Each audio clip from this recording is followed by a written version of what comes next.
Olá, meus alunos, tudo bem com vocês? Eu espero que sim. Hoje nós vamos fazer a correção dessa atividade que eu passei, da atividade do livro, tá? Então, vamos fazer a correção da página 103 da atividade que eu passei para vocês.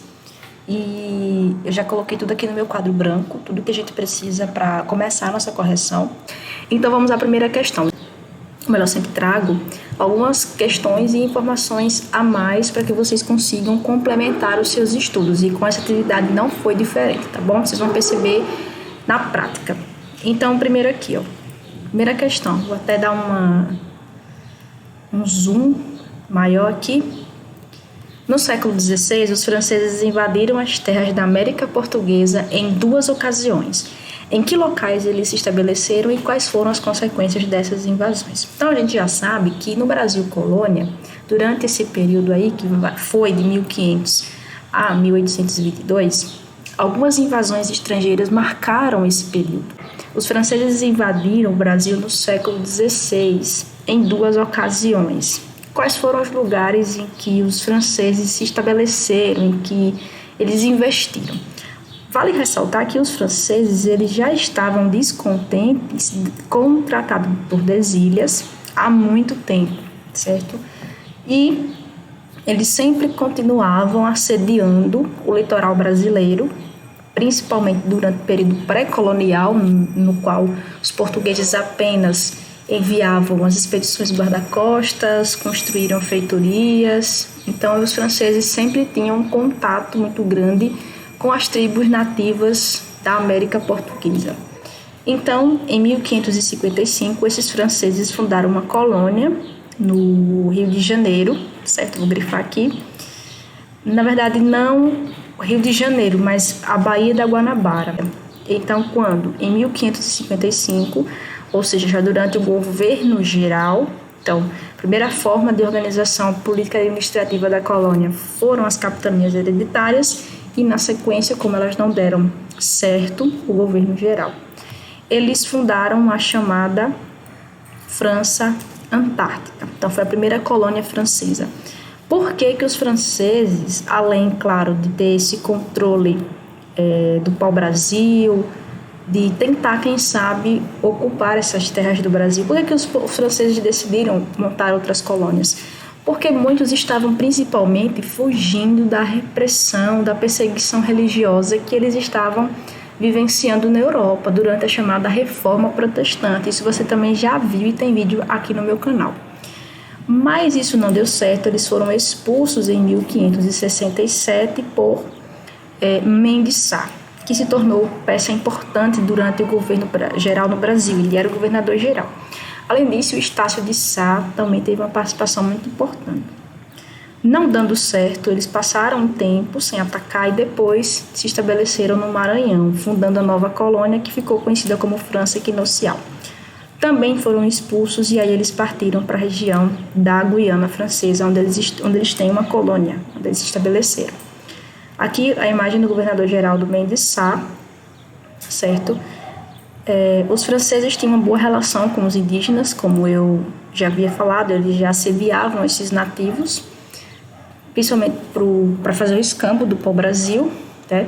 E eles tinham uma boa relação principalmente com os tamoios e tupinambás, que eram grupos indígenas em grande número no Brasil naquela época. É bom lembrar que houve também a Confederação dos Tamoios, justamente essa organização de algumas etnias de índios contra os portugueses e a favor dos franceses. Então, os franceses estabeleceram nessa região aqui que vocês estão vendo, na Baía de Guanabara, que é essa região aqui que vocês estão observando, certo? Na sequência, então, quais foram as regiões? O Maranhão e o Rio de Janeiro foram os locais que os franceses atacaram. Questão 2. Posteriormente, no século XVII, ou seja, depois das primeiras invasões francesas, os holandeses se estabeleceram nas terras que hoje compreendem Brasil, dominando por certo período áreas do atual Nordeste, em especial a região que ia do litoral do atual estado do Maranhão até a área que hoje corresponde a Sergipe. Letra A, vou até grifar aqui em vermelho. Letra A. Com base em seus conhecimentos, reflita e responda por que os holandeses optaram por ocupar aquela área. Por que o Nordeste foi a área escolhida pelos holandeses para se estabelecerem? Vamos lá. Por causa principalmente da existência de engenhos de cana-de-açúcar no Nordeste brasileiro. Vamos relembrar uma coisa muito simples e muito rápida, tá? Para entender isso tudo. Existia nessa época a chamada União Ibérica. Então, Portugal e Espanha estavam unidos sob a mesma coroa, comandados pelo rei Filipe II. Os holandeses, ou melhor, as províncias que compreendiam os Países Baixos, eram possessão espanhola, mas aí essas províncias conseguiram independência. E, como retaliação, a Espanha cortou os holandeses desse comércio da cana-de-açúcar. Então, através da Companhia das Índias Ocidentais, a invasão ao Nordeste brasileiro foi arquitetada, principalmente para ter o controle do tráfico negreiro, que era uma peça muito importante nessa economia colonial, e ter o controle da produção de cana-de-açúcar diretamente do Brasil, do Nordeste brasileiro. Por isso que os holandeses atacaram e ocuparam essa região que era produtora de açúcar no Brasil.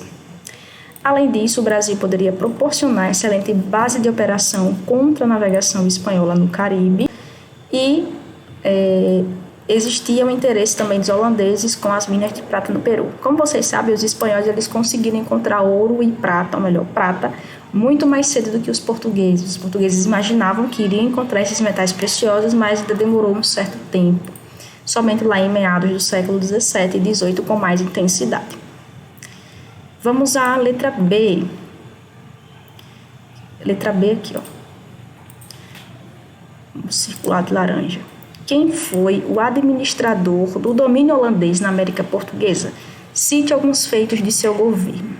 Gente, o responsável por gerenciar esse governo, vou voltar para cá, para vocês entenderem, foi o Conde Maurício de Nassau. Isso mesmo.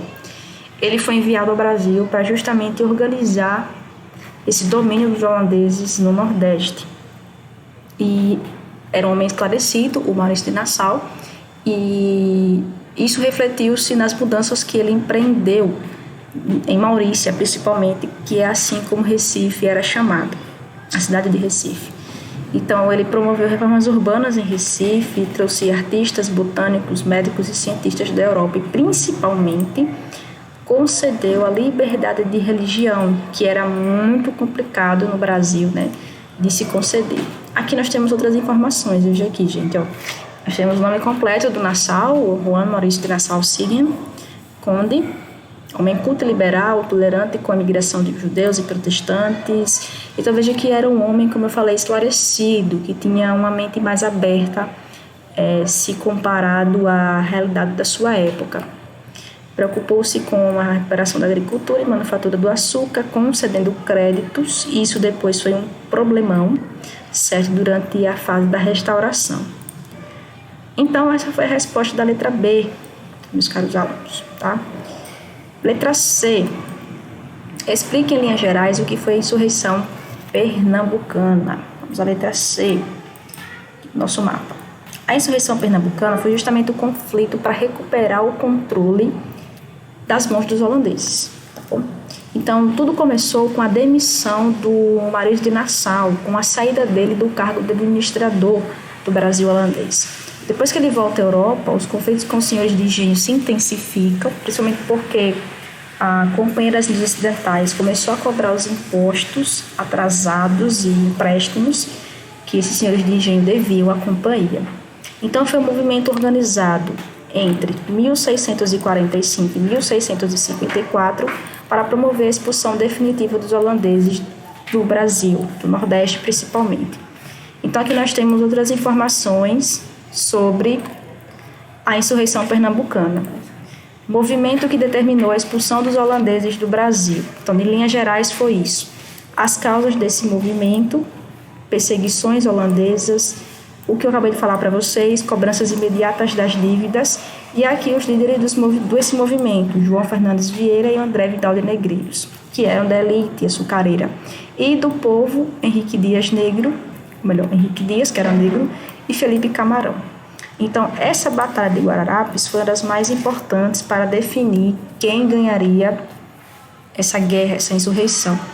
Os holandeses, enfim, se renderam, assinaram a Paz de Haia em 1661, reconhecendo o domínio português no Nordeste do Brasil.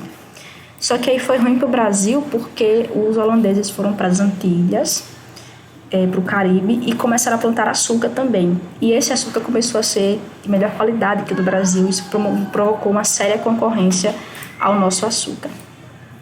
E, por fim, letra D, porque depois da década de 60, ou 1660, os lucros da produção de açúcar no Nordeste diminuíram. Eu já acabei meio que respondendo, porque com a expulsão dos holandeses, o Nordeste começou a perder supremacia econômica dentro da colônia, porque os holandeses foram expulsos do Nordeste e foram montar uma produção enorme nas suas colônias antilhanas. Então, o açúcar antilhano passou a concorrer com o açúcar produzido no Brasil. Então, foi por causa disso que o açúcar brasileiro esteve em apuros durante esse período aí. Tá bom, gente? Então, essa foi a correção. Espero que vocês tenham entendido tudo. E se não entenderam, estou aberta para discutir, para tirar as dúvidas que vocês, por acaso, ainda tenham. Então é isso, até a próxima. Tchau, tchau.